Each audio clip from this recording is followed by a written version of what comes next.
of wax for my conscience. Brian James in LA, you're on college. I've been jumping on them planes like a hobby. Still moving with the pack like my partners. Just a John on them jets cause you wildin'. But the bowl is a party on the island. Moment of silence. So good, get back to the topic. Grew up, it was me and Flocka. Grandma's and Big T, this my mama. I ain't even for the pain when my pots flipped. Knew his name, that's it, never bothered. Mom said, you the man, son, you got this. Ever since I found a way to go and pop shit. Hold up, blaze through a whole zip. Took a seat at the table of my first flip. Days in red roof with my first whip. Spent the money with the gang, never post pics. Seen a change in the game, had to coach it. Never let them take my wangs in the mold, bitch. Ever made in a month, nigga. Used to serve him at the minute, just the front, nigga. Goddamn. Had to grow up quick, I made my own rules. Had my first child, got it jumping with music. Can't really hang with nobody who losing. I thought by now that you would go and get it, but I could hardly see niggas this distant. Know you get cropped if you not in the picture. And I made that tag and went got a bag. Shots to the Henny and OG prescriptions, put rebel shit on the map. Took a leap from where I started at. Started ballin' now on Chris Paul and Cats. Got him steady calling for the mold, but I'm on a roll, gotta call him back. And that's all fact.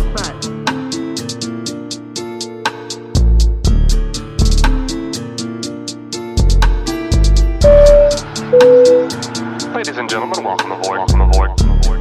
All carry-on items should now be stowed securely, either in an overhead bin or under the seat in front of you. All aisles, exits, and bulkhead areas should now be clear. All electronic devices should now be turned off and stowed, as they may interfere with the aircraft's navigational and communication systems. Once airborne, we'll let you know when you may use approved electronic devices, but note that some items may not be used at any time during the flight. You'll find a list of approved devices in the in-flight information section. May I have your attention for a very special public service announcement? We are taking over the internet. That's right, gang. The United States champion of word wrestling entertainment has returned for another edition of the Pocket Locker Podcast. I am your host with the most, all the way from the East Coast, and you should already know by now, folks, I am in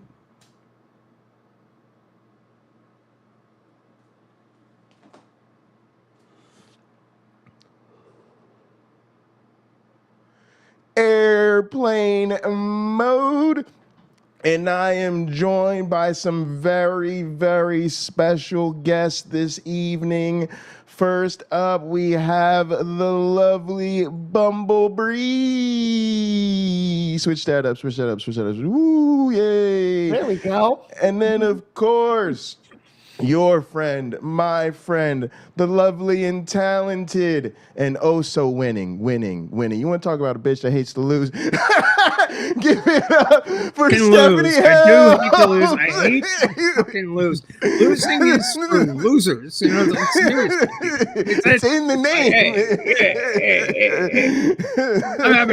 I'm having a really remarkably good season. It's probably, golly. It's one of the best, and it's been a good summer. It's been a good summer, and our teams have been tremendous. Just going fast. All right, gang, let's go ahead and we smart. Let's jump into the musical portion of the program. This one is a request from Bree, one of our co-hosts. Boom, let's get it. Hi everyone. This next song is called New Cover. Nothing Compares to You by Sinead O'Connor. Hope you like it.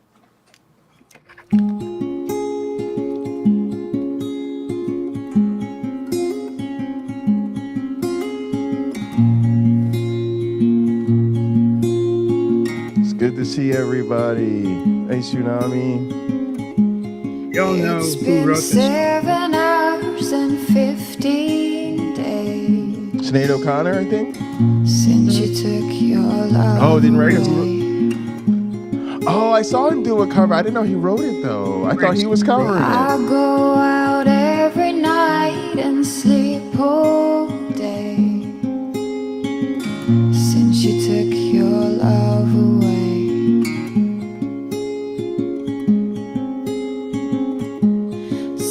you've been gone, I can do whatever I want.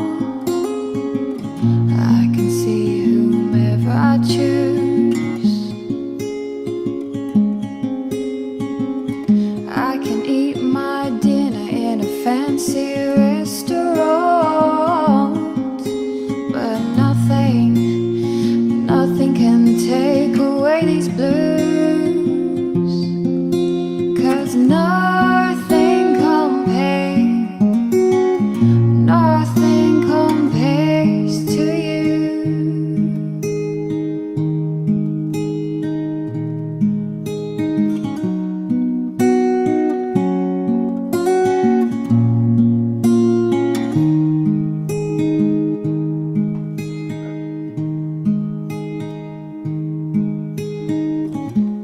It's been so lonely without you here, like a bird without a song. Hey, Joel. Nothing can stop these lonely tears from falling. Tell me, baby, where did I go wrong? I can put my arms around every boy I see, but they'd only remind me of you.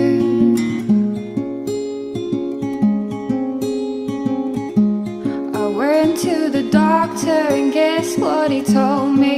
Guess what he told me? He said, girl, you better try to have fun no matter what you do, 'cause he's a fool, 'cause nothing compares to you.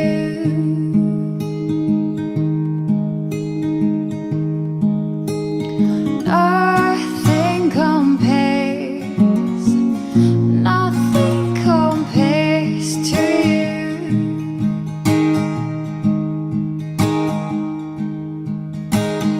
All the flowers that you planted, mother, in the backyard, all died when you went away. I know that living with you, baby, was sometimes hard, but I'm willing to give it another try. 'Cause nothing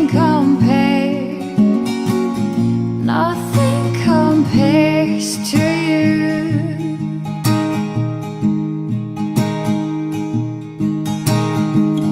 Nothing compares to you.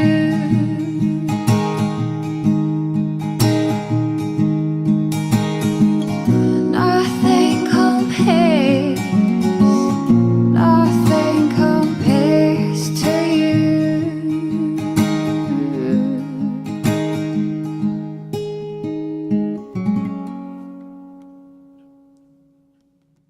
All right, gang, before we get into our next one, I've got one more panelist for you. Give it up for the lovely Lena.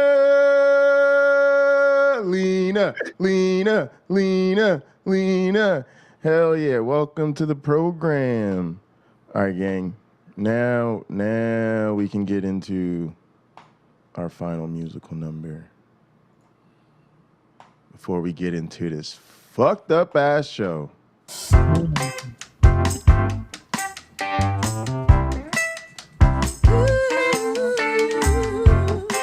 Uh-oh, where'd Lena go? I used to rule the world. Got vaporized. When I gave the word. Now in the morning I sleep alone. Sweep the streets I used to own.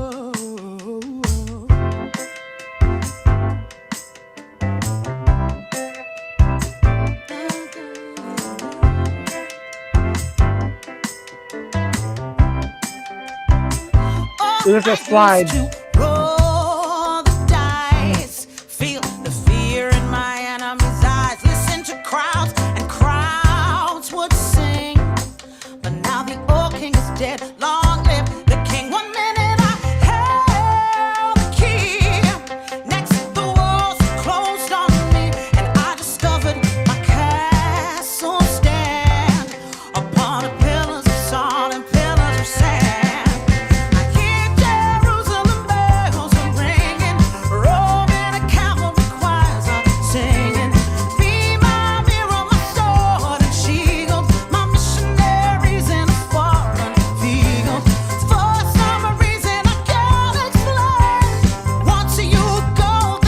gang?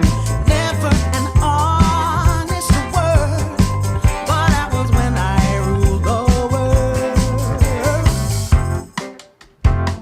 When I ruled the world.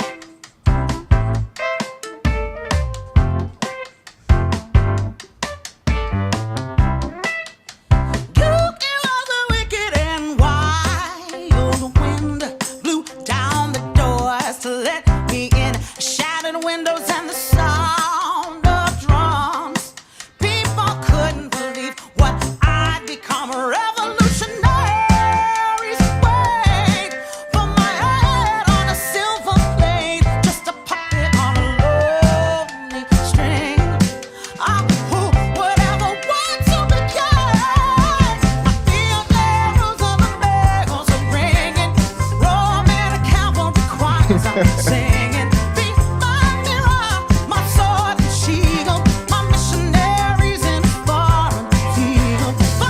For some reason I can't explain, I know St. Peter won't call my name. Never an honest word. Say that Coldplay song. That was when I ruled the world. Maybe their best.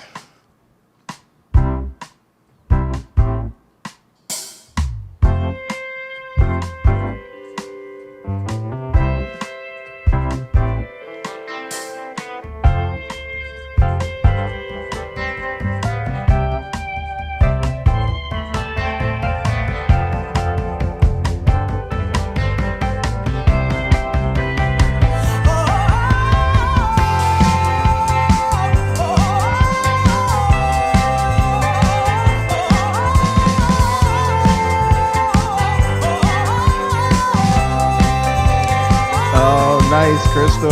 Here Jerusalem bells are ringing, Roman cavalry choirs are singing. Be my mirror, my Lord and shield, my missionaries in a foreign field. For some reason I can't explain, I know St. Peter will call my name. Never an honest word, but that's when I rule the world.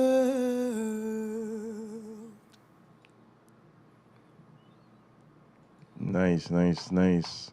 All right, gang. As I like to remind people, being the United States champion of word wrestling entertainment, it's not just about getting all the girls and carrying around 10 pounds of gold that makes it really fucking hard to get through fucking airport security. Champions have championship responsibilities. And finally, Fuckface Doug finally got through on the transatlantic call-in show. And it did not take long for shit to go south. And so I just had to pull a audible, grab an emergency fucking meeting of the fucking masterminds, call in the brain trust, put together a quick panel, and here we are, and we are going to respond to Fuckface Doug's call. All right, before we get to that, does anybody want to just cue this up? Steph, you are a mod at the Transatlantic Call-In Show. You can actually give us the whole, fill people in on how we got, how do we get here? First of all, the Transatlantic Call-In Show is the best program on the line on Jimmy Snow's fine efforts. Lots and lots of shows over there. There's content Mondays, Tuesdays, Wednesdays. Mondays are Skep Talk, and Tuesdays are Dying Out Loud, and Wednesdays are Matt and Matt Dillahunty and guests, and Thursdays is TACA's Transatlantic Call-In program. Golly, it keeps growing and growing. It's a wonderful place, and I urge you to, it's a little different. It's like these folks are trying to actually produce good content and maybe get a little bit of support and some spare coin out of it. So Yeah. if you enjoy that sort of stuff, and of course on Sundays there's the Sunday show with Jimmy himself, the man himself, and Matt usually. So check out the line, check out the programs, and I don't want to be poaching on all of this stuff, but Doug has been banging on the door of Takis for at least 6 weeks. And I've run across him, maybe even as long as 8 weeks, maybe a couple of months. I've run across him a couple of times, and because he's fond of name checking me, it might not be any longer, but in any event, I've run across Doug, and I ran across him probably a month ago on Takis, and it's like, hey, will you take my call? The guy's just going on. I was like, well, I'll have to wait in the queue. It's like, yeah, like every other human being on the fucking planet. It's got to wait in the queue. It's like, yeah, I call in, I wait in the queue. I sort of sit there, I listen. They don't put you on hold with the elevator music. You can actually listen to the show, but you got to wait because other people, believe it or not, in this world want to talk to the host, Katie or Ben, or when I'm on there, which infrequently, but sometimes. They just sort of want, it's like the other people have thoughts, questions, opinions that they want to share. And Doug, I know that you only want to ask questions. Lots of other people do too. So you can wait and hit your big boy pants up. See, that's what happens when you today he did. Which was a wonderful thing, and it's a good thing he did because I think it was as Ben and Arden said, it was a fairly productive conversation for a while until of course the elephant and the other elephant, and wait a minute. The little tiny baby elephant came into the room.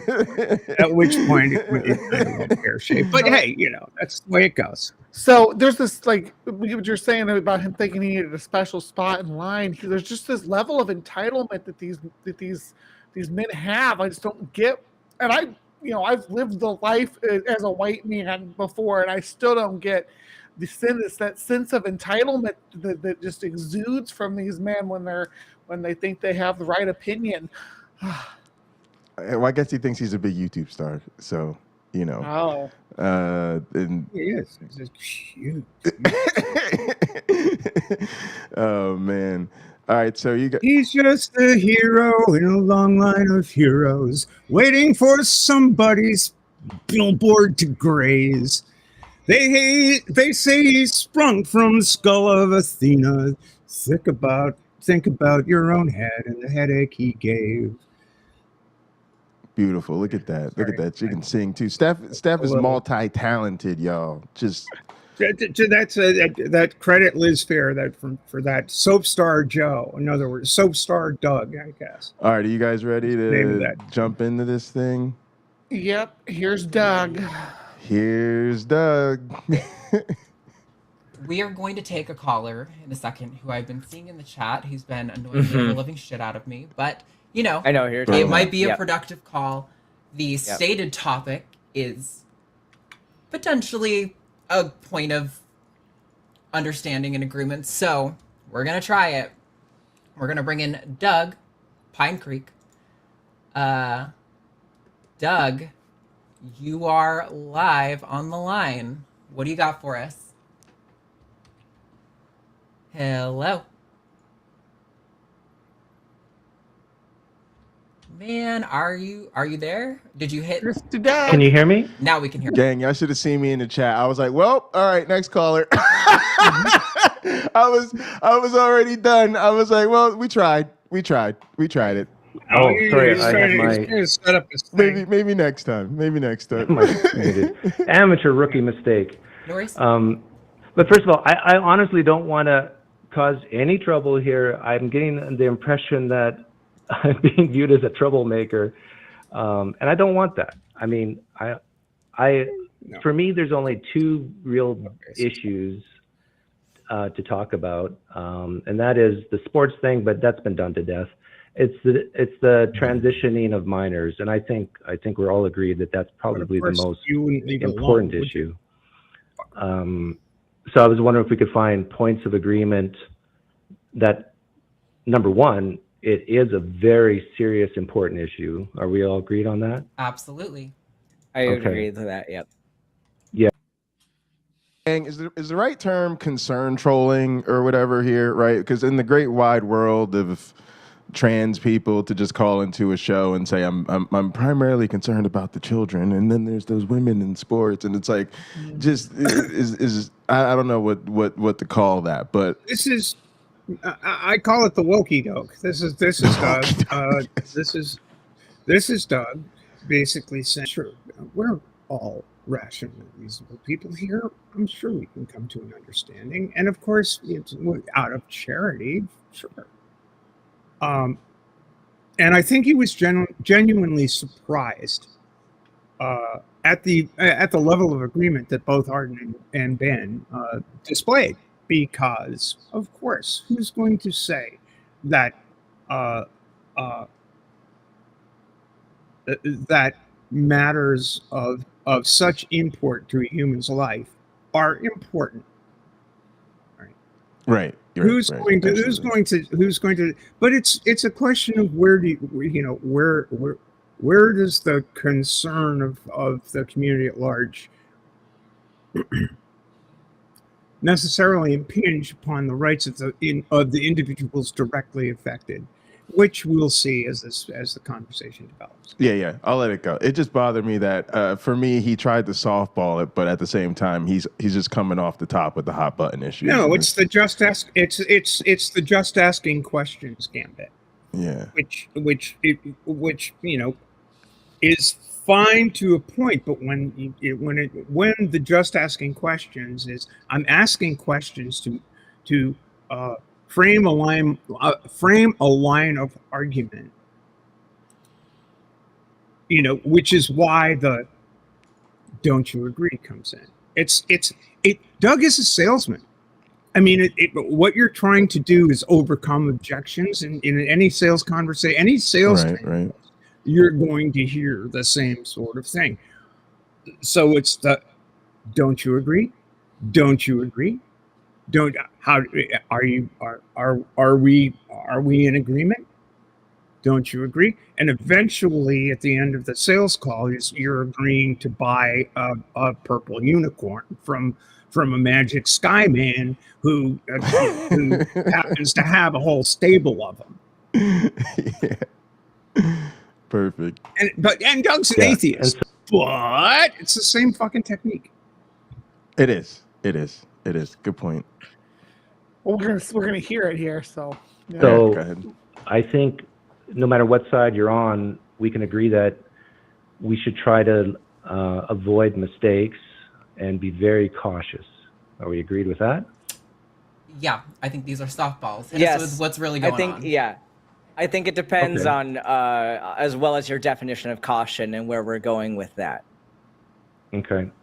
So now, this is a legitimate question. I don't know the answer to this, but what is the process for, let's say, a 14, 15-year-old wants to transition surgically? What does that process look like? How do they decide? Acknowledge that he already knows the answer to this question, or at least he's been told the answer plenty of times. Yeah, so and he's been told the wrong answer, and Ben gives him the correct answer. But yeah, I did actually mention that too when I was listening and chatting. Was that is Doug's technique? He always brings up things that he's been explained repeatedly on air on his own channel. So yeah, that's a great point. Well, he said 15-year-old, and he says surgically. He's just loading loading the barrel. That's not a thing that's happening anywhere in any great number. There's more cis children that are getting those surgeries at that age than there are trans children, but whatever. No. And just like I feel, he's talking specifically about genital reconstructive surgery, which is not performed except in extremely rare very rare circumstances. Like I know of one, except in extremely rare and extremely grave circumstances. I don't know. So how Stephanie, just to clarify, I don't know how graphic. For the audience. What percentage could we say of trans affirming care involves surgery? For minors? Well, actually, or to just be in honest, general. For minors or in general, actually, general reconstructive surgery is expensive, not always covered. Not everyone is in a position to do that. It even for adults, it requires the affirmation from two practicing professionals, one of whom has to be a psychiatrist, in other words, a medical doctor, for a surgeon to even contemplate operating. So it is not a walk in the fucking park, and it costs money, and it's not always covered. So and also some trans people don't want it. That's fine too. Right. I don't know to answer I just looked it up real quick.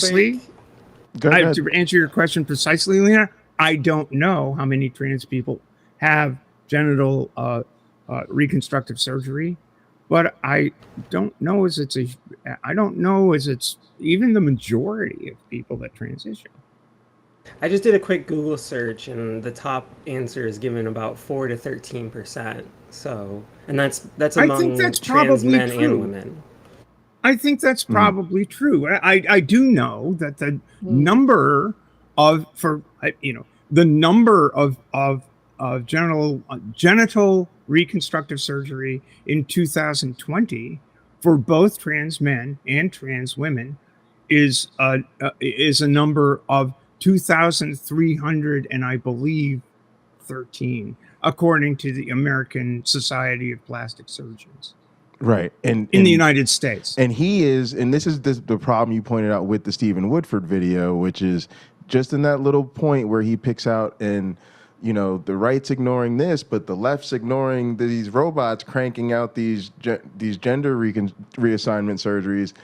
Doug is on that same thing where, so what about that 14-year-old who goes through, bottom surgery? Would never even be offered. And it's unless just like, that come on, 14-year-old. Here's the circumstances under which someone under the age of 18 would be considered for genital reconstructive surgery. They have done something to their genitals. It happens. In which case, genital reconstructive surgery is necessary. Yeah, now see, like I was going to say... No, it depends on how you reconstruct those genitals, doesn't it? Yeah. You restore them to their original configuration, or you modify them to so that it doesn't happen again. Yeah, that's the only circumstance that I can imagine for anyone, and in that case, you are going to have medical professionals evaluating that patient, because still, for any surgery to be performed, you are going to need to have 2 letters. That's amazing. Great point, Steph. And like I said, just like he did with Arden and student Dr. Ben, Doug fucked around and he found out because they were fucking ready today. And I've seen him interact with Lena. I've seen him interact with Steph. And I can only imagine the same thing with Bree. Come around here, you're going to fuck around and find out too. And that was an amazing point, Steph, because we're not thinking about... I like how they called out his softballs right away. They're like, no. Right away. I want to address a comment that I'm seeing from Paleologos. Ben expertly addresses that addresses that concern, and so does Arden as we go on through the thing. And I have talked altogether too much. These two can, Doug's questions, these two people's interactions can speak volumes a lot more than I can. Sure. Let's roll the tape. Appreciate you guys. So it's very, very rare to get surgery at that age. What's up, Cam? So first of all, I agree, especially genital surgery is not done under age 18. So that's completely off the table until they reach an age of consent. Are you specifically only wanting to talk about the surgical transition, or do you want to discuss like the whole process of like if someone comes out and then I'm totally for the what do you call it, the counseling and that sort of thing. I think for most people in the United States, it's surgery and to a lesser degree the hormones. Well, no. Surgery is not the primary thing that's done. So let me talk to you a little bit about the timeline of like if someone is to come out as trans. So there's kind of a stepwise process, and it's especially for minors is done very carefully. So the first thing that's going to happen is social transition and therapy. So basically, like we're trying very hard to do the minimal amount needed for people to relieve their symptoms, right? So especially in young people who don't necessarily meet the age of consent, I agree that we want to be cautious, but we don't jump straight to surgery. And in fact, a lot of people don't get surgery. A lot of people don't want surgery. And most people do not get surgery until they are at an age of consent, which is over 18. So what's going to happen is a person's going to come out, possibly to their family, to their friends, as trans. And if they decide that they want to undergo transition, the first step is social transition. So we're talking things like changing your hair, changing a name that you want to go by, changing your pronouns, like changing the way that you dress, things like that are all reversible, right? Because even if you change your name, you can change your name back. Like that's not an issue. So let's say we have somebody that starts socially transitioning and they really enjoy how they feel on that. And we get them in to see a therapist and they're talking about who they are.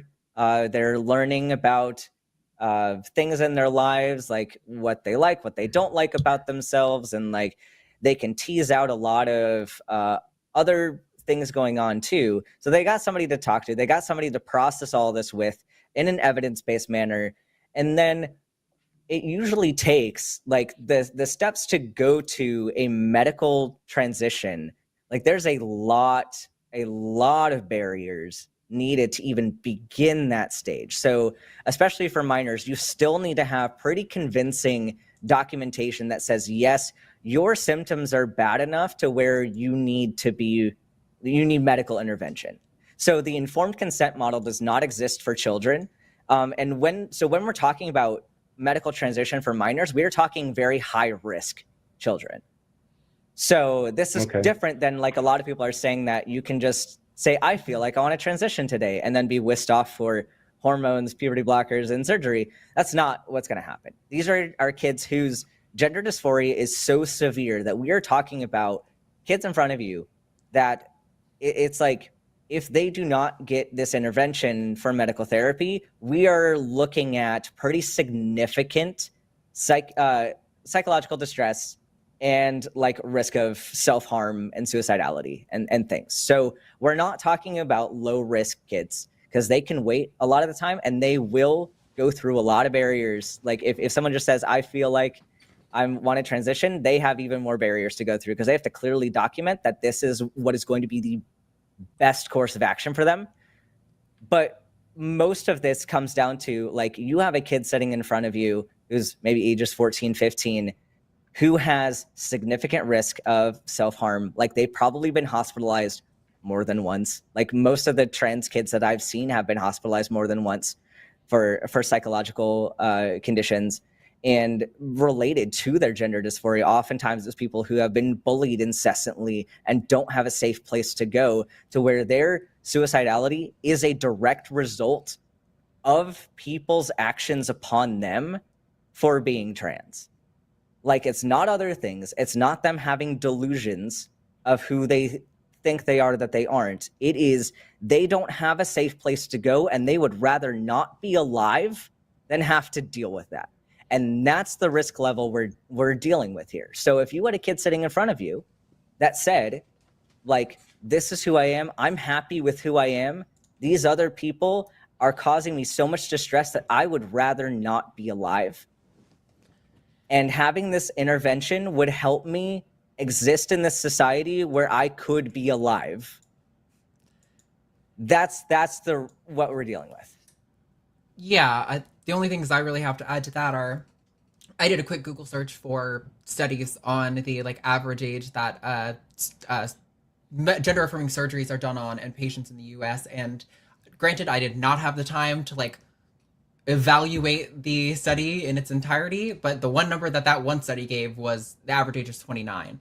And I think that makes sense when you just think about, for one, insurance is not going to cover most gender affirming care, and gender affirming care is incredibly expensive. So on top of the barriers that minors would have to go through to access a lot of these procedures, you have to consider the financial cost. I mean, unless they have parents who are very wealthy and willing to spend it on that, the kid is probably shit out of luck. But on top of that, when we're looking at the procedures that like kids are looking for, like those are also relatively low risk that most of the young people are looking for. We're talking about top surgery and things like that, getting a mastectomy or breast implants, where the regret rates that we see are extraordinarily low. So I'm failing to see a really valid reason to stop minors from accessing the age-appropriate medical interventions that, as Ben pointed out, their doctors have agreed upon. I mean, for example, like even as an adult, when I got face surgery, I had to have 2 letters from 2 different therapists saying that they approve of me getting the surgery and that it's for gender dysphoria and that I have a documented history of gender dysphoria. Whereas a cis woman who wanted all of the exact same procedures could go to that exact same doctor and get those exact same procedures without any need for medical documentation proving their case. All right, I just want to say quickly, all of this is extremely fucked up. And the legitimate reason that Doug has for this is just bigotry. And I let this play out, but I love what what Dr. Ben did from the beginning was, when Doug tried to talk about hormones and surgery, to me, he was actually trying to couch the political conversation and people's concerns, particularly cis people's concerns, right? And he was like, yeah, but I think for people, it's primarily surgery and hormones. And then Ben was like, cut that off. You're going to medical school right now. And that shit was brilliant. But the thing that really gets me now these days is just, these are suffering kids. And this is the cruelty of these people. Even this suggesting that people should put off till they're 18, like, again, I'm not the person on the panel that has this lived experience, but trans people know their whole lives that they're trans, and this is super fucked up for him to want kids to suffer. Go ahead, Bree.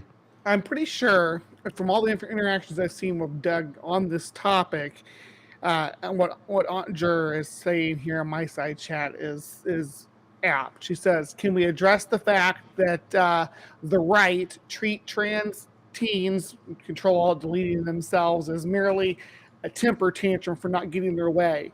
You're being mean to me, so I'm going to kill myself, is the way that Doug likes to present that, or that it's making them feel bad. That's the problem. Like, there's no truth to psychological damage. That it's all just being whiny and soft. Yeah, it's incredibly cruel, incredibly cruel.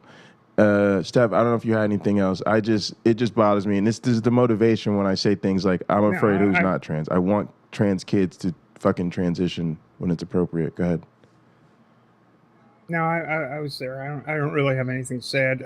I'd like Ben and Arden to carry on. All right, for sure. I think this is it's like, And even though I paid out of pocket, I still had to prove to the doctor that I was actually trans as an adult.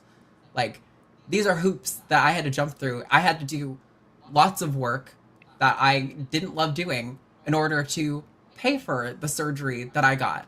There are extraordinary barriers in front of children, and like the notion that the majority treatment that kids are getting in the US today is surgery is just detached from reality. Okay. Yeah, everything you said was very reasonable, especially I understand and realize that it's a very small percentage, but I just want to be clear. Are you both for, in the very rare cases, let's say bottom surgery for minors? No, bottom surgery for minors does not happen. So take away that argument. I'm asking if it did happen, would you be for it or against it? If the evidence suggested that's like as Ben is saying, this is not the world we live in today, but if the evidence suggested that genital surgery at a certain age was developmentally appropriate and led to the best outcomes for those kids, then yes, I would support evidence-based medical care for children, like I do for every other medical thing that a child might face. And do we have that evidence? Currently, we don't have that evidence. So currently, okay.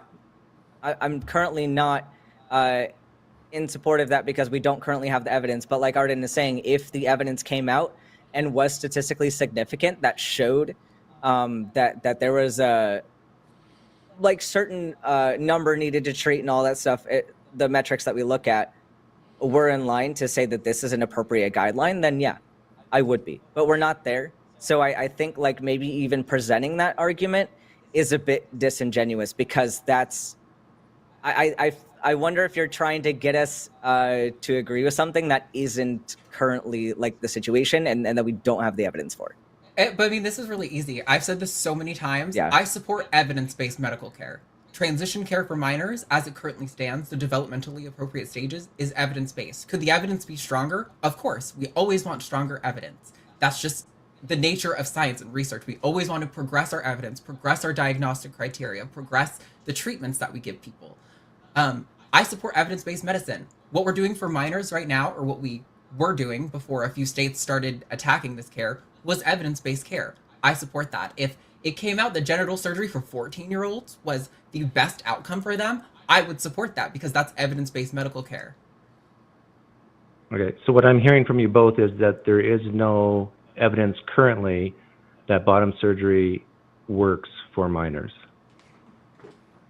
Yeah, so we don't have that phrasing is problematic because it's not about whether the surgery works or not. It is whether this surgery has evidence-based. It is evidence-based to where we can establish a general guideline.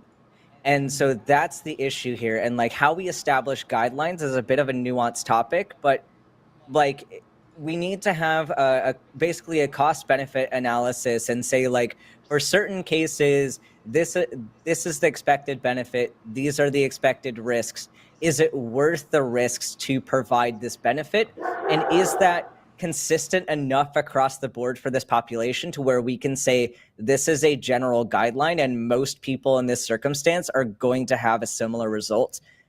And that's what we're talking about. So it's not really a matter of does it work or would it work? Or that's irrelevant. Is can we make this a guideline? Right. Okay. So what I'm hearing is you both agree that we don't have the evidence to say that the benefits outweigh the costs for bottom surgery for minors. Yeah, for a general guideline. For genital surgery. For a general guideline. But that is not to say that gender-affirming hormone care, that getting potentially top surgery for people 16 and up isn't acceptable. That's not to say that all of the other age-appropriate medical interventions that are established in the guidelines are not supported, because they are. They're very well supported. But it sounds like on the very serious issues, we're agreed. Yeah, so I don't. So what are you calling in for then? I saw you in the chat, kind of like pushing back on some of the things. Who did we do this to? I think William Freeman, right? Where it just got to the point where you're just sick of the games and like, what are you here for? Why are you calling? What do you want? What's the end game? Right. Yeah, it's okay. If the call had ended there, then we wouldn't have seen what was the real wokey doke going on. Things people were But saying. No, like I didn't asking push back at all. You want me to keep going? Well, this is Go ahead.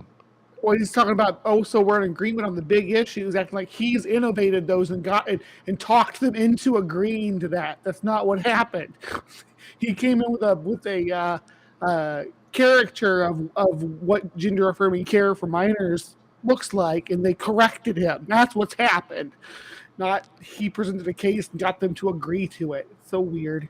Yeah, and he's clearly trolling for sound bites, and like we're not in agreement on the bigger issues. Like his bigger issue is still what right wingers and other cis Americans are most politically concerned about, where their issue and other people's issue is clearly going to be on trans people and what's best for them and what's best for these kids. And yeah, it's a weird thing to say. It's just I think he just thinks that that's useful, because I think part of what he wants in his whole clip-based thing is he wants the sound bites for them, but also the sound bites for him are him saying things like, I just called in to find common ground. I just called in to find things we could agree on.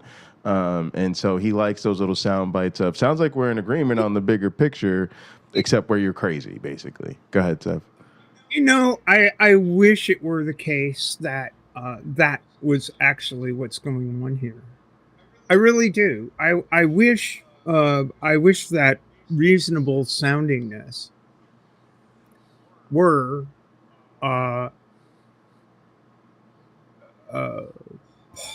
of, or honestly, what's going on. But it's not. Just isn't. It at least it doesn't feel that way. Because insofar as you're willing to shill for state interference in what's essentially a medical issue, that's where the rubber meets the road for me. It's like, why does Doug want to have a say in how an individual's mental health care, physical health care, etc., and so forth? Why does he want that to be a thing, a matter for debate in political discourse? And it is. I mean, he keeps pushing it as something to be considered. And really, this whole topic, as Ben and Arden said at the end of the show, we do this here. We don't want to do this everywhere in our lives, but it's forced on us. And they're sick of it. I'm sick of it. I am tired. I admire both of them drawing boundaries around this to say, I just don't have the spoons. I don't have I don't have the time. It's like, this is where I do this. I do this on Thursdays for 2 hours or so to discuss these issues. I had the same feeling, honestly, listening. It's the same. It's just you turn on the internet machine, and it's story after story after story, and channel after channel after channel, and creator after creator after creator just having to weigh in on a topic they don't have to worry about in their day-to-day lives. That's the thing that drives us nuts, or drives me nuts. I can't speak for everybody, but it drives me crazy. I got the feeling even. To be honest, outside of the discourse, I'm kicking ass on the race course. I'm trying to do I'm trying to make a living as a sailmaker.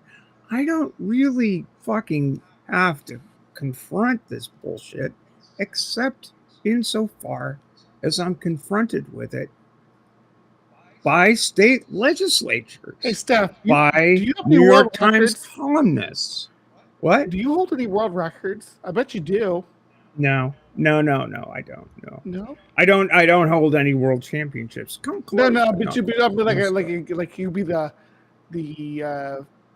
most winning trans sailor or something on the courses that you'd have, something like that. Yeah, well, certainly in the J24 class, I would say that's probably true, and because I've got a longer history in that. So, let's call Guinness Book. Let's call them up. Let's get it going. I mean, I've been to a bunch, but the thing is, within that community, nobody cares. Yeah. In fact, they've been supportive.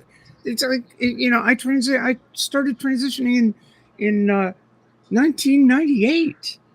I was a sailor. I actually got better as a sailor once I could sail as myself without hiding shit. I got better, not because of any physical advantage, but because my head got screwed on straighter. And it's not anybody's goddamn business. And most people in my sport don't care. Yeah. It's like, good job. Good sailing. Yeah, I got that feeling today. Like, it was it was sort of like what you were saying with Otangelo, where it was like, why would we take this guy's call because he's just a known bigot at this point? But then I realized, like, that's what this show is for. Some of the callers they take are kind of wilding out. And then for us, I was like, this is kind of a thing that happened in our little neck of the woods today. But yeah, it gets, it gets tiring having these conversations, especially because at the end of the day, just like you can see with Doug, they're just bigots, and there's really not much depth to it, and it's better for us to just move on with our lives, except for, like you said, Steph, the issues are so pressing right now because of the legislative attacks, the legal barriers, the participation. So unfortunately, it's become a serious topic for everyday discussion. It feels like, which what makes it terrible. On itself. That's the problem. Is the issue? It insofar as an issue, and it really is a non-issue in the field of athletics. It really is. It's really a non-issue. It's crazy that people worry about it, and that the trans people have been allowed to compete in the Olympics, or had been anyway, through 4 quadrenniums from 2004 till 2020, which was postponed, was 2021 in Tokyo. After which, because of the politics, the IOC threw up its hands and said, "Let the sports federations decide."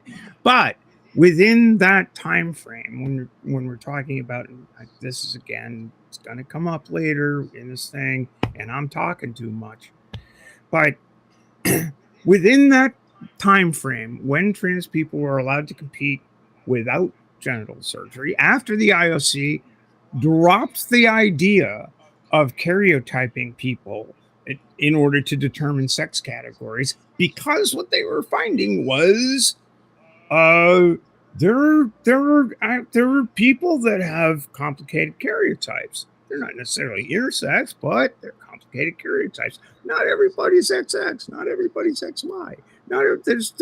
There are mosaics. There's all sorts of shit biologically.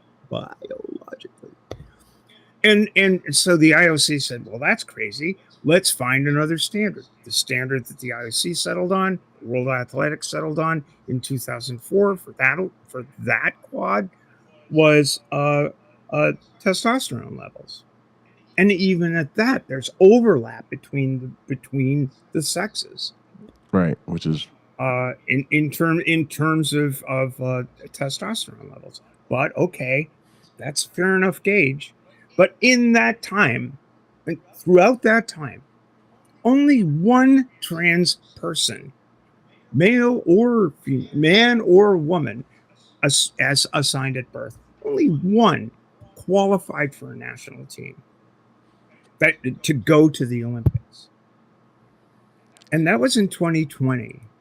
Right. So this is literally we're talking about we're talking about 16 years of elite competition, and it hasn't been a fucking problem. And the person who competed in 2021 at Tokyo was Laurel Hubbard, and she did horribly. It's nowhere near the fucking. Is that more convenient though? Are boogeyman's better because you can't see him? Yes, because it's all about fear. It's all about phantasms. It's all about imaginary dreams of domination, and it all starts. It starts at fundamentally. It starts with an assumption that men are always better than women at sports. Period. And that's garbage to begin. That's hot garbage to begin with. There's so many issues tied up in this argumentation. There's issues of misogyny. There's issues of wow, it's icky that people could even consider that their gender does not align with their sex. There's so many issues aligned along here. That it is a very complicated topic that most people haven't had to give a second thought to in their entire lives until Focus on the Family, the Heritage Foundation lost all the other scary issues because most people laughed them out of the. It's like, well, I've got to. You're still pulling some people in for their climate stuff, though. Yeah. Yeah. Yeah. Yep. I've got a mixed bag. That's fundamentally bullshit. Sorry. You're fine. You're fine. Shut me up for Christ's sake. Yeah, we're all live. Go ahead, Bree. Oh no, let's go. Let's see what all right. Let's do it. Oh, I ask questions. Okay, so I heard you be like, I'm getting banned for asking questions. I trust our mods. Our mods are pretty fucking good. So like, I have a hard time believing you were just asking innocent questions that didn't sound loaded or problematic. Like I'm getting the sense that there is more underneath this that you're not getting to that I would rather get to. Well, I appreciate what you're doing. Let's establish the points we agree on and make sure we like care about each other or something. It's very street epistemology of you, but let's like actually get to the meat of what's going on here. Well, no, I am dead serious with you. My biggest concern is exactly what we're talking about, and it seems we're agreed on it. My second concern is, I guess, with the sports issue.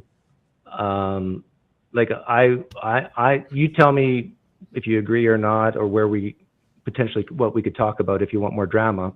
But I think that if you were born with the ability to produce sperm, you should be in men's sports, and if you weren't, you should be in women's sports. Why? Why does what does sperm have to do with sports? I would like to know what the gametes you were able to produce at birth has to do with your athletic performance. Please make that connection. I'm just defining what a man is, I guess, and so I would say that men are far superior than women. I just want to interject here. I just want to interject here that in the side chat on the stream, I basically said, okay, announcing the next Olympic competition, the circle jerk. yeah, jizz in a cup, so we know how male you are. It's so weird. Roll the tape. I'm sorry. No, that's fine. I said that. It was like, what does sperm have to? It's like, what are you doing? It's like, well, let's just sit around and see who can come further, faster. I agree with the question though. What does the gametes that you produce have to do with your athletic performance? Like, has that ever been a correlation? No, it's really. I just want to add quickly. It's really unscientific. On top of being bigoted, it's thoroughly unscientific. I honestly think, Bree, that in some guys' minds, yes, it does have to do with your athletic performance. Yeah, fucking idiots. Hey, I thought I. Why did I think I heard? A little bit of a problem with your definition of man because. Is that in gather? Okay, forget I said that then. So here. Let me tell you what my position is on sports, and it's informed by what the the IOC is doing. I think that I actually know your position on sports because I just listened to it a few minutes ago from last week's show. Okay, cool. Do you want to reiterate it? And where we disagree is okay. Yeah, tell me where we disagree. That's fine.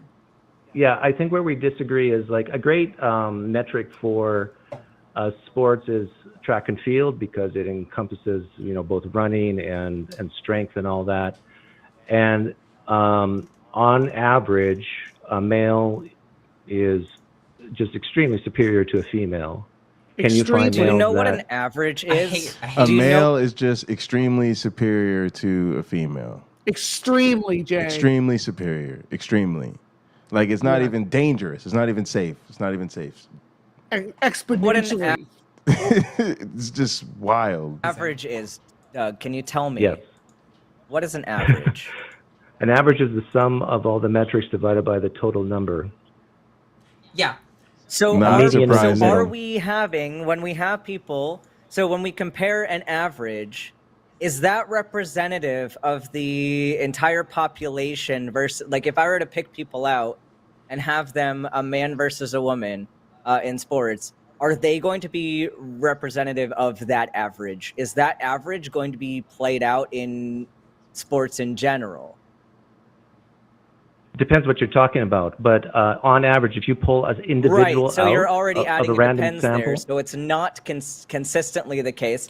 And so, like, if I were to give somebody, which, like, I reject the whole concept that men by default are, on average, are better than women in sports, because sports are it's a very nebulous and broad topic, because, like, take there's certain sports where women have a more of an advantage. Hey, Nitty. What's up? What's up? Thanks for joining us. Hey, maybe. No, Doug. You did say sports. Did say sports. You didn't mention athletics once. Yeah, but then he had to switch until you were called out. Yeah. Not fucking once. You didn't say the word athlete, athletics, or anything. You didn't. No way. That's like, Doug. Come on. Don't move the fucking goalposts like he's that. An apologist. He's just an apologist. And, like most people, he probably has some depth and some layers or whatever off in his offline personality.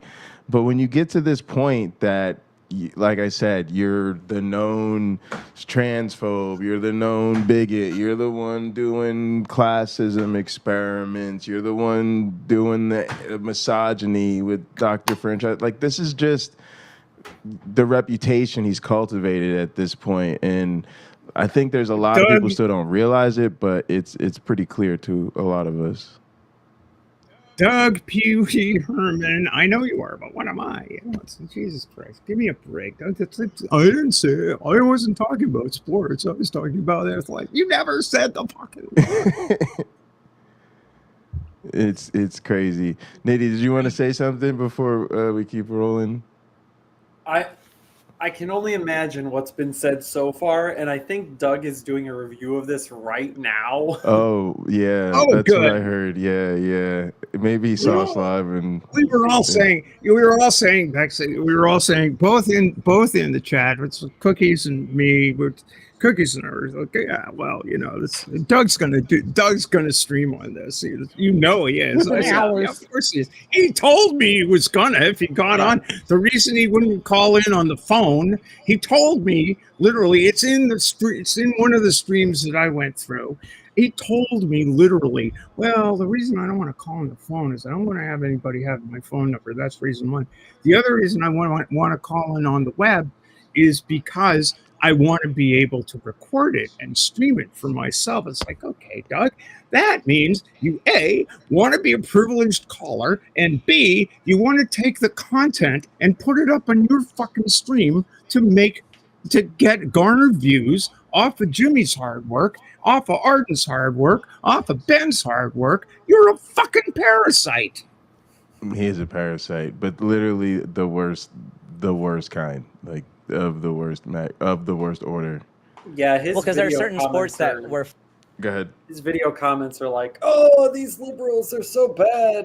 Don't go woke, Doug."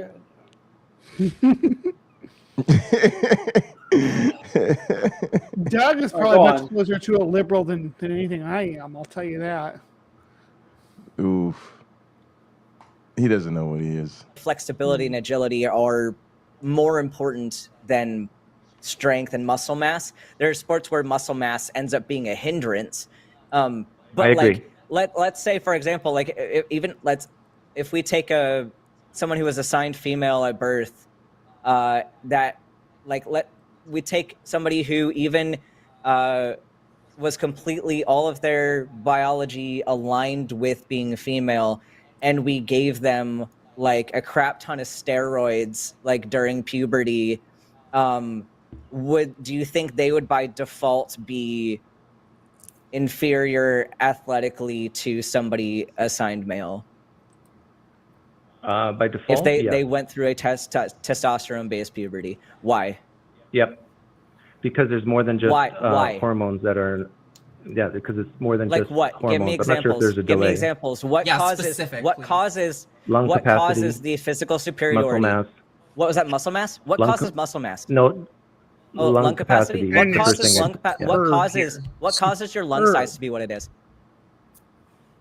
What causes the lung size to be what it is? Your Yeah, genetics. how do you grow your lungs? What are things that grow your lungs throughout your life? Do young boys and young girls have different lung capacities because of their sex? Yes. Do they? Do you have, a citation for that? I haven't. I'm genuinely No, asking not on because me.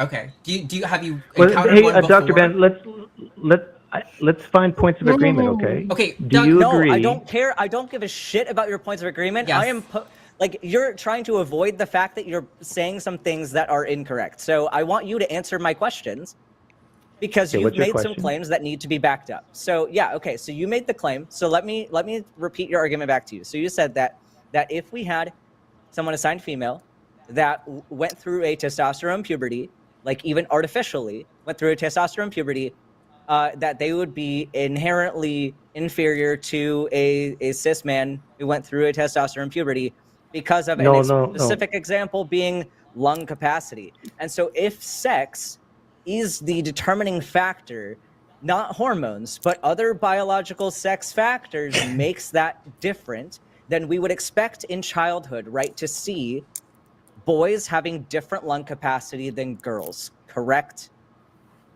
No, there was a bit of miscommunication there. What's the difference then? Tell me the difference.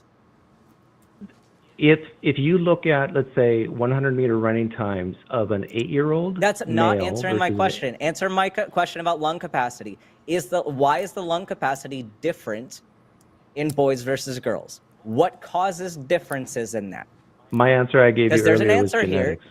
There's an answer here, and I think you're avoiding the answer here. Yep. Because there's something in puberty that happens generally for males versus females that causes differences in size of certain organs. And I think Okay, you know Dr. what Ben, that you're is. right. And I think you're avoiding it. Right. No, Dr. What is Ben, that you're factor? right. Tell You're me. right. Tell me what Hormones. the factor is. I'll give you what you want. Hormones. Yes.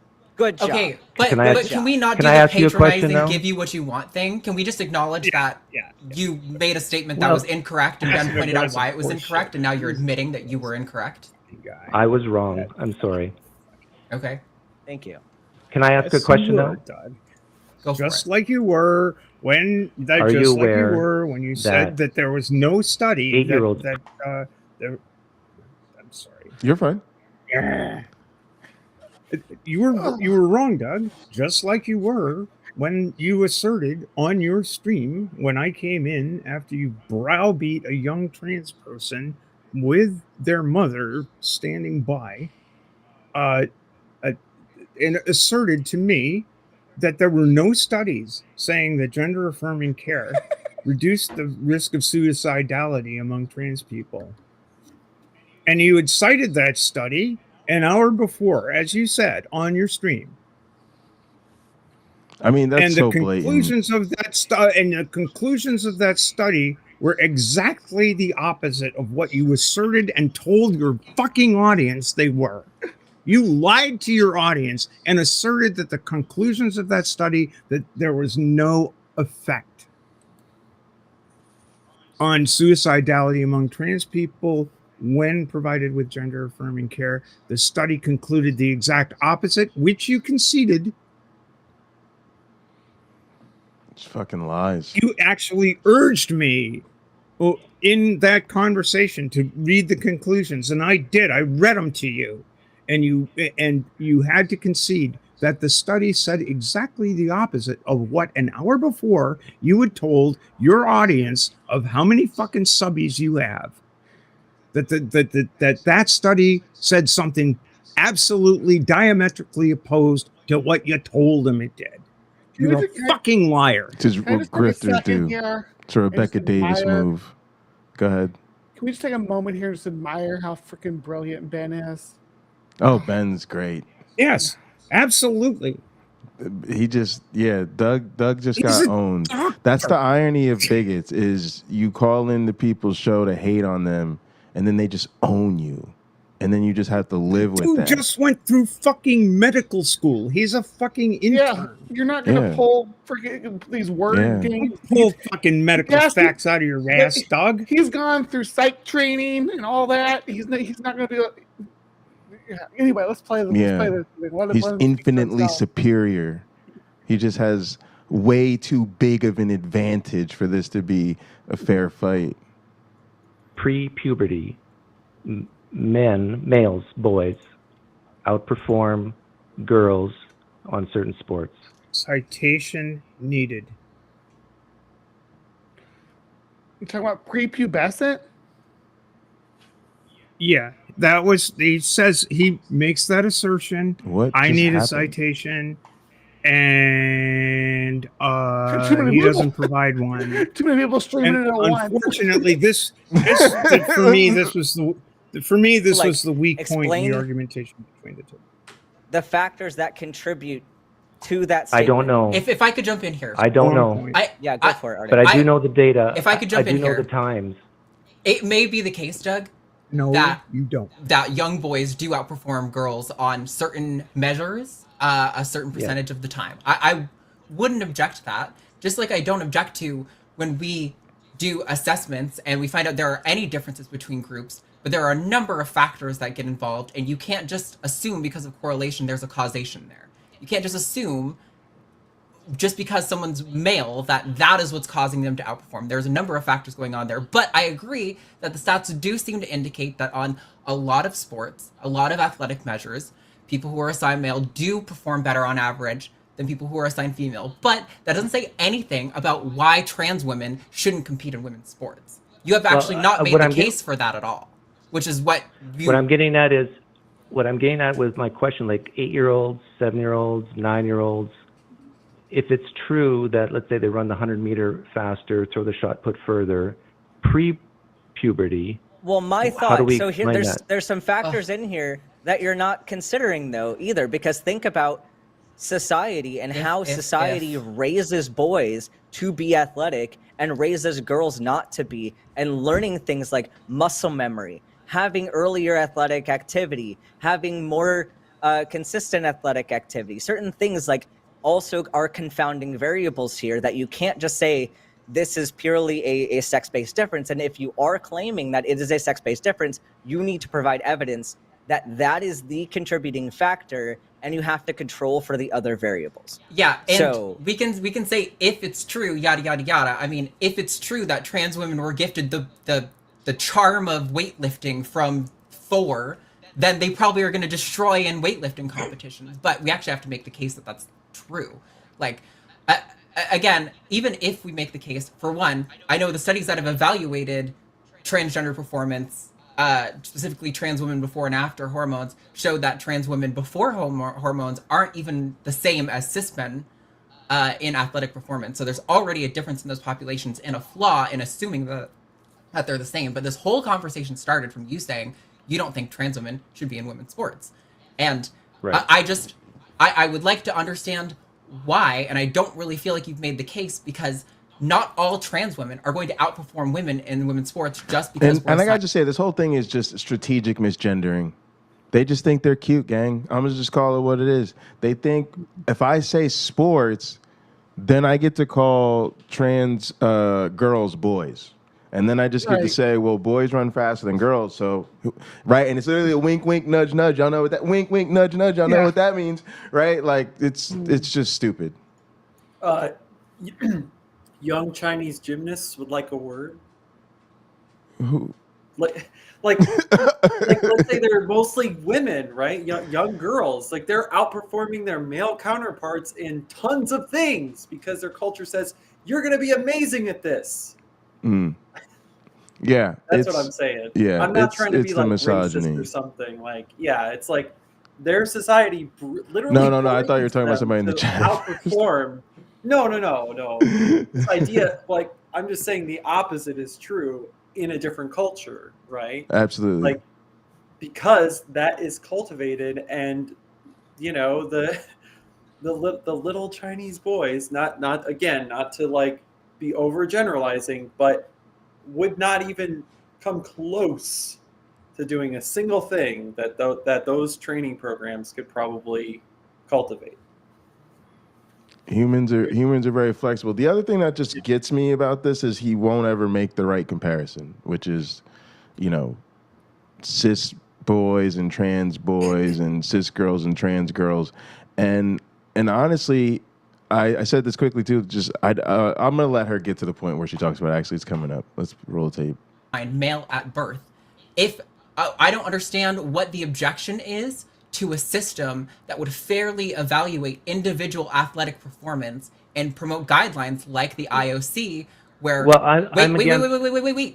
I don't understand what your objection is to things like the IOC's guidelines that use evidence that testosterone in these certain levels in the blood, volumes in the blood, is what is contributing to athletic performance, and when that's reduced, we see a statistically significant difference in performance in certain domains of sport. Thanks, man. And therefore, we can evaluate individual athletes and say, does this athlete have a competitive advantage? No. Then discriminating against them is nothing but discrimination on the basis of them being transgender, and it has nothing to do with fairness in sport or athletic performance if that's the case. Whereas if you actually just follow those guidelines, you can fairly evaluate athleticism and let anyone compete, and it would be fair. What is the objection to a system that fairly evaluates individual athletes and doesn't discriminate against entire groups without justification? It's the same objection you gave 1 week ago, that there is evidence that even after the hormones are taken away or added, that there's still seems... If you're bringing up my own point, you don't understand my point. There is evidence that in some domains of sport, some trans women who've gone through male puberty might maintain an advantage. Might. But not all of them who go through male puberty do. And not all trans women go through male puberty. So banning the entire group, trans women, because of a small subset within that group, I don't know if you know set theory, but we're going to do a little lesson. Imagine a big circle, trans women. A smaller circle, trans women who have a competitive advantage in, let's say, running, for this example. Banning the entire circle because of the little circle is not discrimination because you want fairness in sport. It's discrimination on the basis of their identity, over which they have no control. And that is, in my opinion, exclusionary, wrong. It separates people from something that's extremely important. May I ask why you think it's wrong to discriminate that way? There's actually specific citations from those groups that I listed at the top of the show that talks about how inclusion to sport is statistically correlated with improving in people's well-being, feeling connected to their community, reduction in all of the symptoms that trans people suffer with in our society, like suicidal ideation and depression. So being a part of sports is important for their identity and for their sense of community and belonging. And you want to take it from them because they're trans, not because there's a fair advantage. You say there's a fair advantage, it's because it's a fair advantage, but you haven't actually demonstrated that that is why you want to ban all trans women. So please try again, make the case for why you want to ban all trans women, because a small subset may have an advantage in specific situations. Well, we're agreed in principle, at least partially. Where we disagree is this is why I hate street epistemology people. Listen, Doug. I want to have a productive conversation with you. I really do. And so far, I think you've been a mostly honest interlocutor on answering the questions. Yes, because you're saying incorrect things, and I'm not just going to let you walk around. This is where the wokey doke, the whining starts. So you guys are talking like for minutes and minutes, and I can barely say anything. It's our show. If you stop saying incorrect things, I know I would it's let your you talk. show. You can do what you want. If you stop saying incorrect things, if you stop saying incorrect things, if you stop saying incorrect things and trying to talk over me, I would let you talk. But instead, you say things to build a bridge here, and you guys are just so angry. Listen. You keep saying. Wait, Doug, please let me finish. That you're, okay. I'm sorry. I know I talk a lot, and I want to let you talk, Ben. I'm not trying to talk over you, but please. Doug, I appreciate you're trying to do this like street epistemology, like let's find where we connect and find like levels of disagreement and where we can progress forward, okay? But then you're advocating for a position that would ban all trans women, which statistically impacts their well-being. This is a known thing. Because some of them... Can we talk about that? Because, let me finish my point, please. Because some of them might have a statistic advantage. That doesn't make sense. You need to actually make the case for why all trans women should be banned, because you have failed to do so thus far. Okay, I'll make a very simple argument. I want to jump in with my point. The reason why we keep stopping you is because you've been smuggling in points under this veil of just asking questions and just having a conversation and trying to agree so that you look like the good guy and we look like we're bad for interrupting you and all this stuff when you're smuggling in points. Like, for example, like when we were talking about like genital surgery for minors and we said like we're going for guidelines and you had left out the fact that it was a guideline and you tried to frame it as this absolute thing and try to trap us in a particular statement. Like, we see what you're doing with your arguments. Right, and then you're doing these condescending, like, fine, you're right, I'm wrong, you're so right. We're not going to let you play that game. You actually have to prove your arguments and not play these games with us. So, go ahead, make your case. Last chance, and then we're going to move on from this call. Yeah, I don't think it's actually worth dialoguing. Cool, bye. Love it. All right, Doug's gone. Here's the thing. Holy shit! Hang on, we gotta pause the tape, gang. That was a highlight right there. That is how you deal with Doug. You just cut his bullshit down, and then when it's over, it's just bye, Felicia. I just gotta see that again. That was fucking great. Absolutely. That works on Darth Dawkins too, just so you know. Cool, bye. Go ahead. What'd you say, Bree? I said that works on Darth Dawkins too. Oh. All right, go ahead, Steph. Yeah, I just, just to put a bow on this, I just want to read from the Fundamental Principles of Olympism, which is the IOC Charter. Principle 4: the practice of sport is a human right.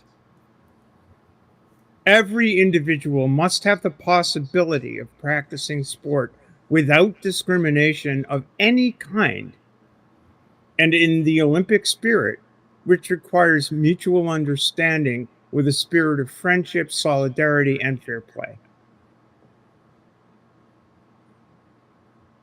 Start from there. Yep. I would have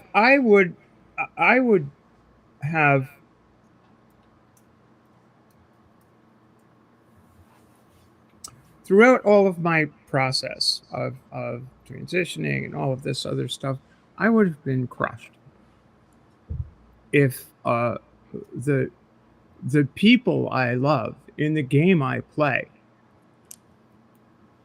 had left me by the wayside because of who I was. I really would have had a hard time. But they didn't. They lifted me up and they stood with me because they knew that I was just another person who wanted to play. I'm like a little kid in that regard, because everybody who engages in competitive athletics has that little kid within them. They want to win. They want to be good. They want to improve their game. They want to bring it up. It doesn't matter whether they're a man or a woman. It doesn't matter whether their gender identity is it doesn't matter. Just want to play. And in life, as in sports, that's the truth. That's all we want to do is play. We want to have access to everything everybody else does. And just because we're a little different and see life through a different set of lenses doesn't mean we're not real. I mean, you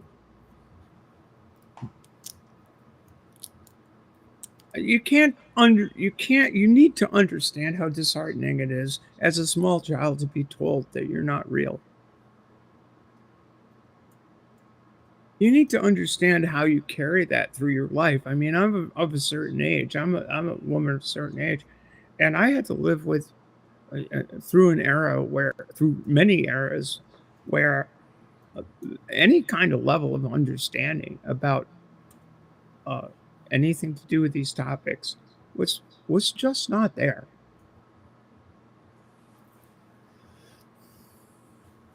And probably in my transition, the most profound moment for me was after struggling with all of these issues and finally realizing that I had to confront them, and sitting in a therapist's office, and my therapist asked me, "What is your name?" And at the age of 45, for the first time in my fucking life, I could tell someone what my name was.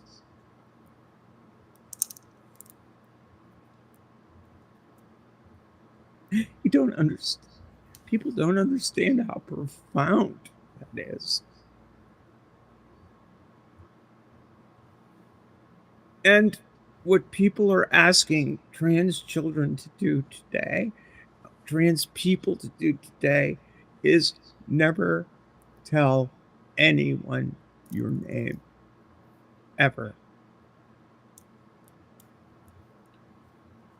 And not to live, and not to be, and not to fulfill the potential that you have as a human being. The practice of sport is a human right. And I know it sounds like it's esoteric, but it is. But sport is a thing that comes as second nature to most people, even if they say they don't care about it, even if they don't play any game.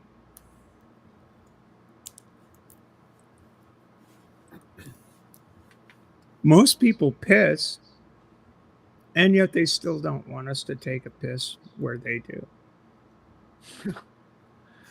I don't get it.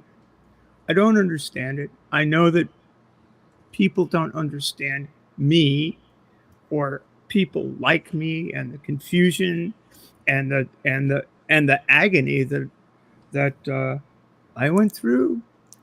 And I don't want to celebrate the agony. I think that that's just a side effect of society. It's nothing on me. And the most affirming thing that ever happened was, "Hi, Stephanie. It's really good to meet you." Someone's saying that.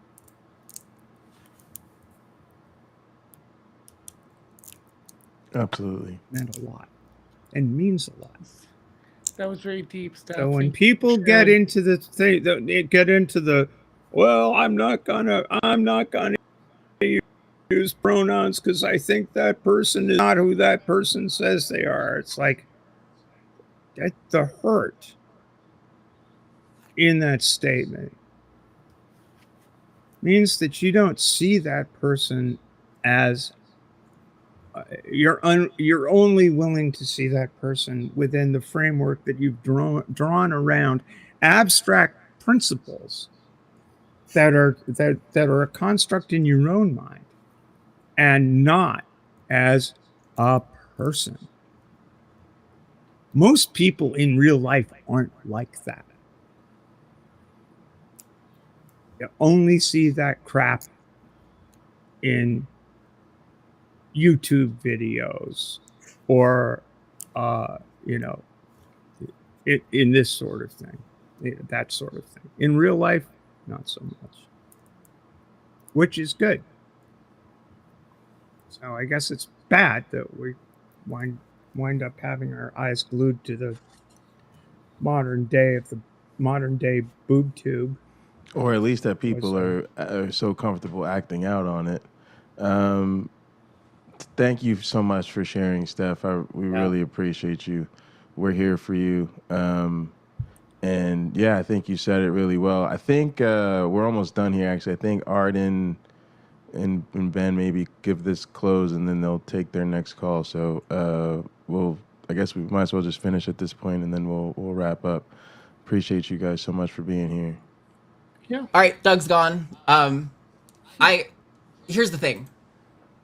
We've had many productive conversations with people who disagree with us on this show. But Doug consistently says, I think all trans women have an advantage over women in sports. And we say, okay, what's your evidence for that? Well, my evidence for that is that cis men are always better than women at sports. And you say, okay, what's your evidence for that? And he goes, well, most of the time they are. Okay, so they're not always better. And therefore, even though trans women don't represent cis women, from your worldview, trans women also aren't always better. But you want to ban them all the time. Yes. Okay, make the case for that, because that doesn't actually make any fucking sense. And then when we correctly challenge you on your incorrect points, you cry and you go, you guys aren't letting me talk. You aren't letting me be incorrect repeatedly on your show. Yes, because it's our fucking show, because I actually care about the truth of what's affecting trans people. If you don't care about the truth, I don't give a fuck what you have to say, Doug. I don't care about looking like a bad guy to you. I don't care about you thinking I'm mean and not productive at dialogue. I'm not here to hold your fucking hand out of bigotry. I'm here to speak the truth about what trans people are and what is okay or not okay to do to us in the society. And I actually want the facts, which you have failed repeatedly to bring. So you can go cry to your own little audience, which is just full of the same shitty anti-trans atheists. I've heard lots about it, even when I was being asked to be on your channel by your producer or something like a year ago. So never gonna fucking happen, you annoying little troglodyte. I would not be surprised if, like, on behalf of chimpanzees everywhere, I wish Arden would apologize. That's not my punchline. That's what I was getting ready to say. I swear to God, I was like, Chimps did nothing wrong. But yeah, it just wraps that up, man. They handled that so well. I'm so glad y'all are here. I did have a couple observations, and some of it were things people were just saying in the chat that I think are worth talking about. Doug apparently has very little to say about the practice of what's it called when they go? I forgot. No, snippy to the pee-pees. Oh. It happened to me. What do you call it? Circumcision? Circumcision, gang. It's the beer talking. Good job, alcohol and nitty. Sometimes you need to phone a friend. But yeah, no, the circumcision, right? And if he has, like, have you ever heard him call a show and say anything about it? Now think about this. Doug is an actual supposed counter-apologist. He has a whole ass YouTube dedicated to how Christianity is all fucked up and all sorts of, but he's doesn't have any concern about their gender confirming surgical intervention on fucking toddlers. No problem at all. And then another thing that recently came up, and this was just actually something I heard another trans person say in regards to actually what was going on at the Young Turks, which was, notice how people only have an issue with physical competitive advantage when it's trans people. Sports are about physical advantages. And there's all sorts of people who are outliers in whatever group they're competing in, and we never, ever complain about it. Only when it's a trans person is that advantage. So to me, again, if we started with the real reframe that we need, which is that if you're cis feminine, you're feminine, meaning you're a girl, you're a woman. If you're trans masculine, you're a trans boy or a trans man. That puts you in the spectrum of who should be competing in that sport. And if you set a record, crack a couple skulls, you know, run faster, jump higher, shoot basketballs better, to me, we just need to deal with it because, again, the bigger principle is that everybody plays. And the thing I do want to touch on, people, because I think it may be a good chance that it comes up in our life as parents, as people in the community, as whatever, is supporting the participation of trans people in sports, especially trans kids, and even thinking about how, to me, that should be part of the social transition, right? Like, we shouldn't say that a person has to be on hormones or has to have a medical intervention for them to say, you know, I'm trying to live as this now. You know, can I play on this gender's volleyball team? To me, yes. And if you need to use the same locker room, come on, this is sports, y'all. You're supposed to sit down as a coach in that locker room and say, this is your new teammate.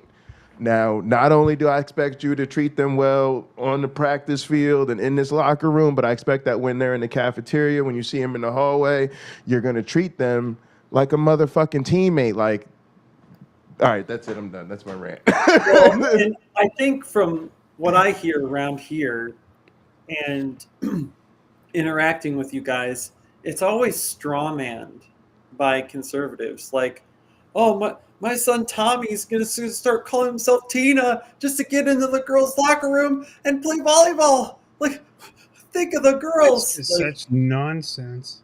Right. They have to invent scenarios to get mad about.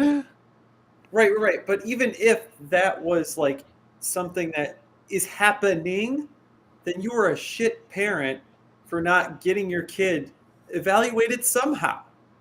Right? Like, if you are really concerned, right, like about what they're saying and what they think, and people in this community aren't saying, oh yeah, let's just instantly take a minor at their word and let them do whatever the fuck they want, right? Like, you're right, yeah, but you should deal with the issue, not exclude the group, right? You deal with the kid who's causing the problem, yeah, like any other situation. Even as an adult, there's so much that goes into exactly the gender stuff. Like when I came out, you know, I had to do this much of this for a year before I could move on to this next step, and so on and so forth. Right. So yeah, it's not like this, you know, oh, I pivoted and now I'm going to do this and that and this and that and this and that I wasn't doing before with the opposite, you know, assigned people at birth. You know, it's not even close. All that does is make, you know, the parents of those people scared, the old people scared for their grandchildren, right? That's all that kind of argument does. And it's just a fear tactic that I'm just so sick of hearing from people or seeing in my chat or anybody's chat, right? It's like, they're coming for our kids. What the fuck? You know, they're brainwashing the kids, and the kids will think they can do this and that. It's like, no, stop it. It's like we forgot the 80s when all the same arguments were like about the gay people and, you know, gay people in the locker rooms and gay people in the public bathrooms. I don't want gay men in the bathroom with my little boy, blah, blah, blah. It's like the same arguments and never bore any fruit. Don't have your youth pastor in the bathroom with your son. I mean, Jesus Christ. Hey, do you guys want to know a fun fact about Frank Turek? What? He had gender affirming care? Mm-hmm. Yeah, he had breast reduction when he was in the Navy. Oh, really? Interesting. Yes, he did. He grew some boobies and he had a... That's for your chat who didn't know it. Yeah. Oh, man. Yeah, again, the hypocrisy has no end with these people. But I did think they did an excellent job of handling Doug, right? And to me, I just see him as another apologist at this point, and I think they did a great job of revealing that his entire premise was fallacious. Steph, I want to let you and Bree close this out. I don't know where Bree went, but you have experience and background with this show and with this platform, and you were there for the call. So, what do you think you would want us to take away from that experience? I would hope that people would take away from the show how brilliant Arden and Ben are as hosts. I think they handled that call incredibly well. As Doug had been angling for a spot, just like first he wanted priority caller, take Doug, and it's like, okay, no, dude, just no. Take it. It takes your number, just like at the bakery. You take the number, you wait until your number's called, and then when you get the number called, you get on the show. You get to order your bread, you get to have the thing, and you tell them the whatever at the deli. You tell them how you want your meat sliced. That's fine.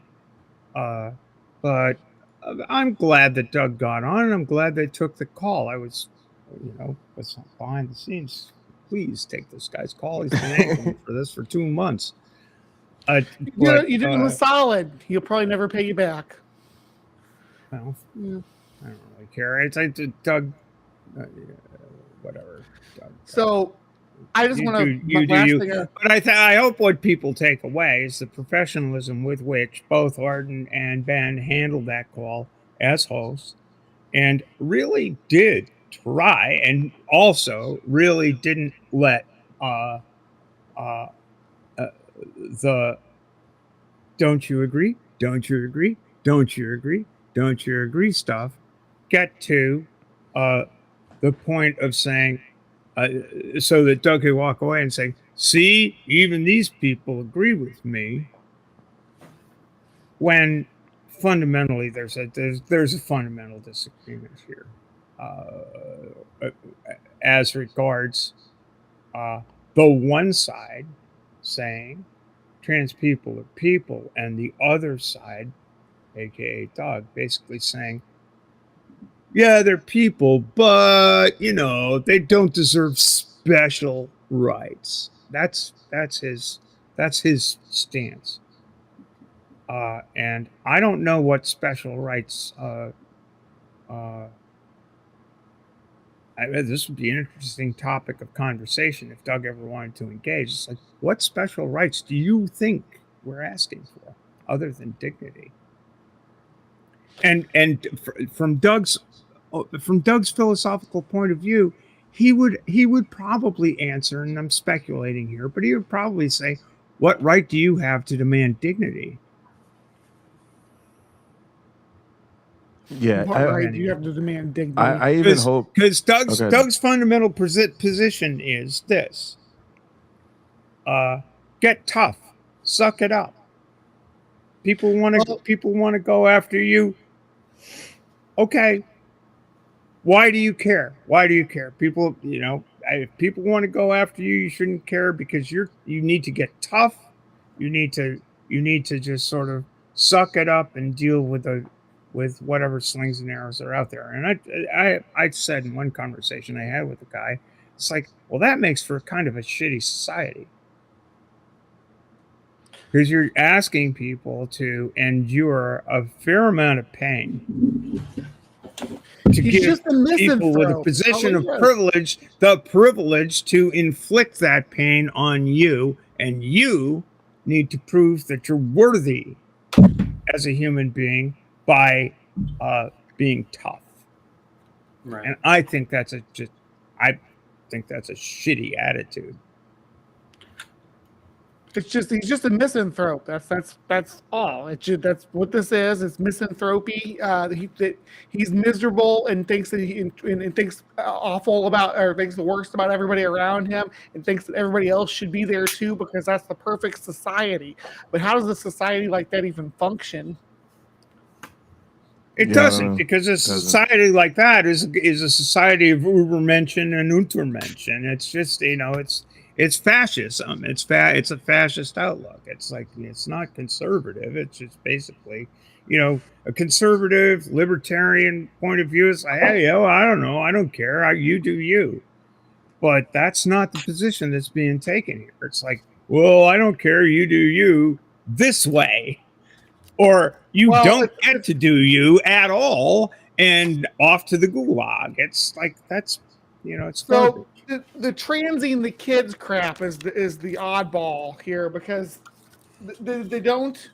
That's a mischaracterization of what happens. You don't create a trans person. A trans person just exists. But you can create an environment where a trans person can feel comfortable and accepted, and that's what they're against. They don't want these trans children to feel comfortable. My personal experience, growing up in rural Missouri, there was no way I could have come out when I was a child. There's no way I could. It's hard as fuck for a kid to come out right now in that little town that I grew up in. But that's what gets on my nerves so much. This I don't know if you all been following this stupid Jason Aldean try that in a small town thing. I grew up in that small town. My closet was in a small town.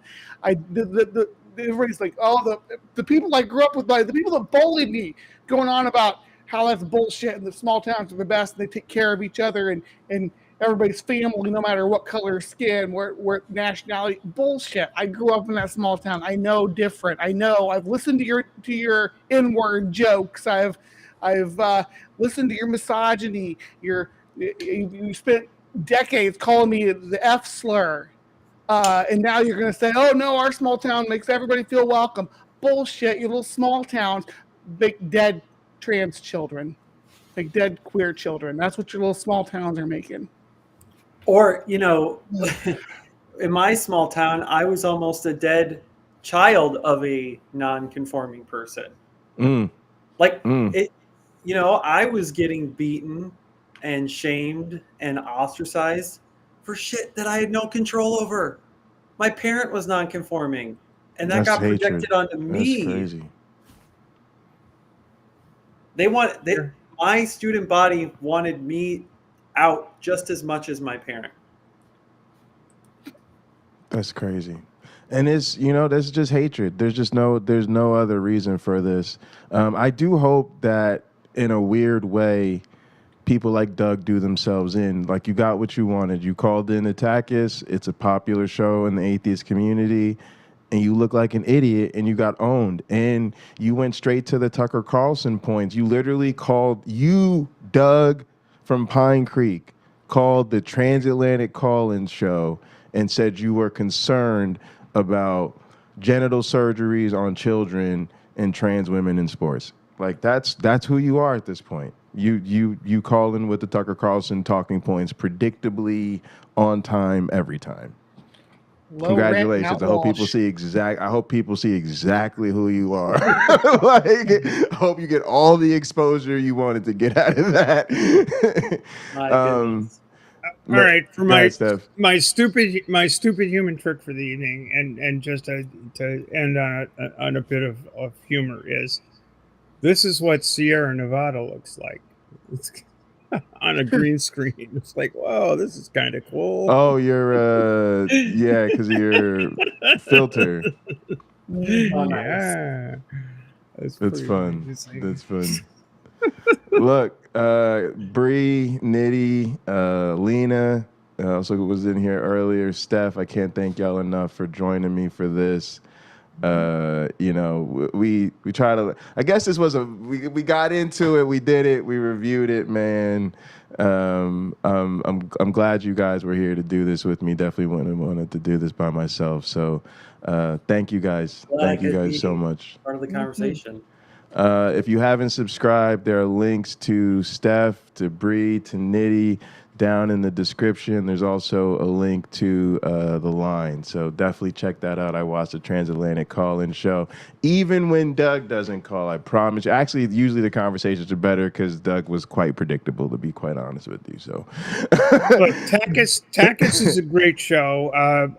It's always trans people. It's not always Arden and Ben. It's there. We've had some tremendous guests on there. The guest host Alexandra bio. Katie Montgomery. Katie Montgomery, of course, was one of the OGs, and the woman whose name escapes me at the moment, who ran the U.S. Trans Survey recently, and a lot of good data coming out of that. A lot of knowledge that is there. If you want to get to know trans people, it's not a bad place to be. And it's not like again, as Ben and Orden said,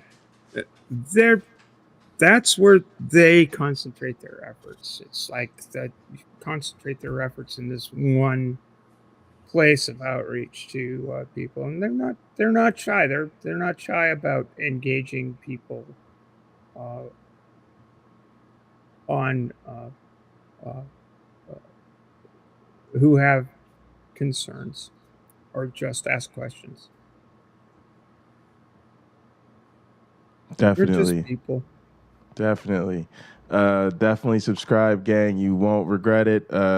And when you go to these places, like the things, subscribe to things, leave the comments at the things. Appreciate y'all.